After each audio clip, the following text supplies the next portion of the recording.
Good morning mga idol. At ito, start na naman ang trabaho. Ay, si Dumong nagbabay ko. At meron na naman akong napansin eh. Yan oh. Bagong backloader. At saka itong bobcat. Ganda oh, may salamin oh. Aircon na. Aircon na ito oh. Salamin siya oh. Diba? Oh. Tsaka itong ano niya, mas malaki. Mas malaki yung bucket niya oh. Yung gulong, pareho lang din ng sa Caterpillar. Bago lang yun. The aircon na. No?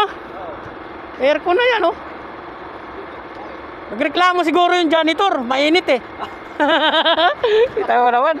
Pandakot lang kasi ng buhangin yan dito. Huwag nagsa-sunstorm eh. Oh, nagreklamo siguro mainit. Bago. Ang tatak niya ay Santu. Santuy.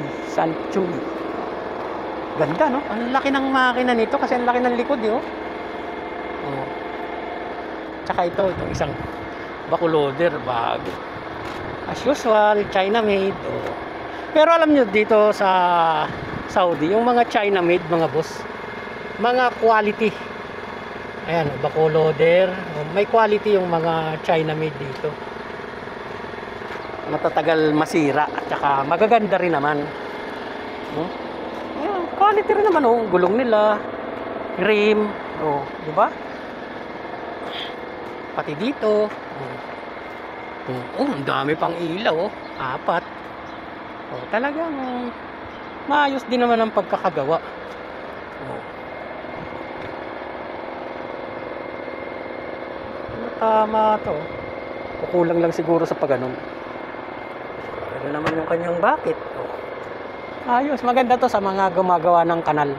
Kasi saktong-sakto yung ano niya, bucket niya. So ganun lang mga boss, na i-flex ko lang.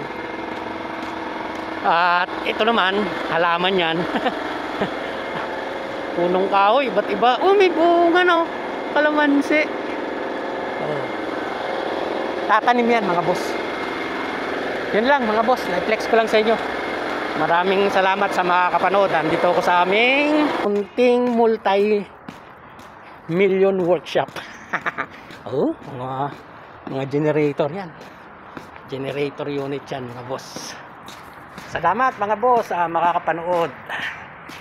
Gandang umaga muli. Wow! Menu pictures ka pala. Ayan oh. Oh. Parang ano to yung tawag dito. Panghiwa. Parang lagari eh oh. Pero hindi naman matalas. Oh. Galing ah.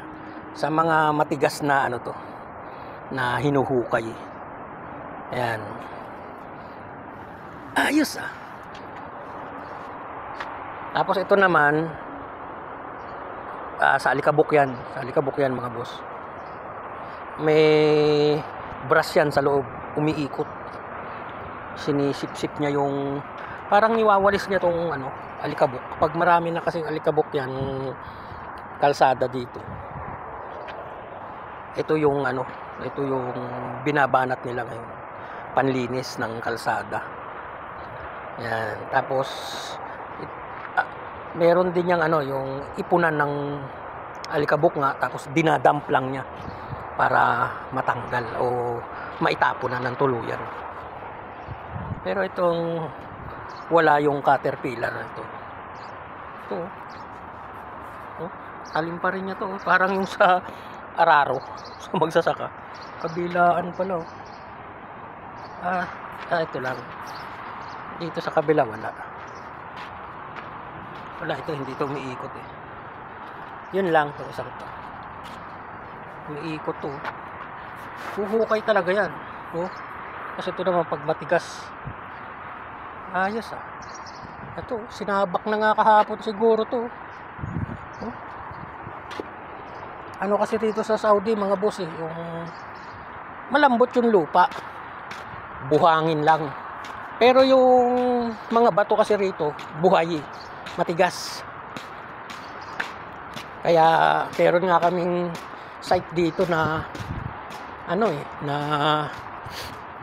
nakuha noon. Talagang pud yung breaker ng excavator. Yung excavator kasi napapalitan ng talim yun. Bakit? At saka yung breaker nga napupudpud yung pinakatalim ng breaker, kung tawagin. Yung bilog na tubo na matulis. Yun yung kumbaga pait, sabihin na natin pait o sinsel. Parang sinsel, sinisinsil niya yung matigas na mga bato. Ayan, para madurog, mapira-piraso nang sa ganun mabilis nilang mahukay yung area na huhukayin nila. Okay? So ganun lang boss, na i-flex ko lang sa inyo. Dito na naman ako sa aking pwesto. Maraming salamat sa mga kapanood. Magandang umaga.